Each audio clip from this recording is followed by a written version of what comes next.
कोथिंबीर, अद्रक, लसूण, थोडे तीळ, थोडं खोबरं, सुकं खोबरं, कांदा भाजून घेतलेला, फ्राय केलेला आणि शेंगदाणे, इथे मसाला, हळद आणि मीठ, हे एवढे जिन्नस घ्यायचे आहेत. ह्या सगळ्या वस्तू मिक्सरमधून काढून घ्यायच्या आहेत. नंतर असा मसाला करून घेतला, बारीक पेस्ट केली आहे. मिठाच्या पाण्यामध्ये असे वांगे कापून टाकायचे आहेत. 4 फोडी करायच्या आहेत. हे बघा अशा 4 फोडी करायच्या आहेत. मग तो मसाला असा भरून घ्यायचा आहे वांग्यामध्ये. ह्या प्रकारे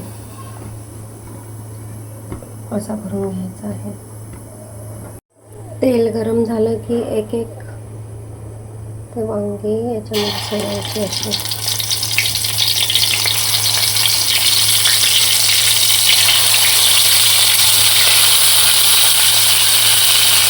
अशा प्रकारे सगळे वांगे टाकून घ्यायचे आणि मग असे फ्राय करायचे. तेलामध्ये चांगले फ्राय झाले पाहिजे. नंतर मग आपण केलेला मसाला त्याच्यामध्ये टाकायचा आहे.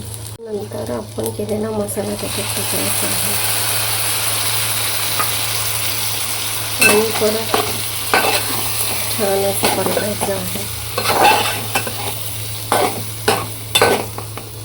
नंतर आपल्याला किती पातळ ग्रेव्ही पाहिजे तर त्याप्रमाणे पाणी टाकून घ्यायचं त्याच्यामध्ये आणि नंतर मग त्याच्यावरती झाकण ठेवायचं आणि वांगी शिजू द्यायचे.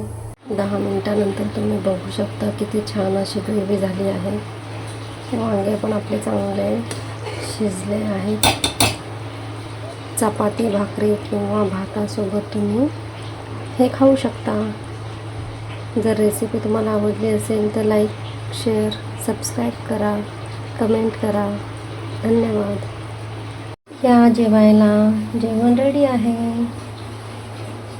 कसं वाटलं तुम्हाला हे ताट? तांदूळाची भाजी, गावावरून आणलेली गावचे वांगी, चपाती, गावचं लोणचं, भात. आवडलं असेल तर लाईक, सबस्क्राईब आणि शेअर करा, कमेंट करा. धन्यवाद.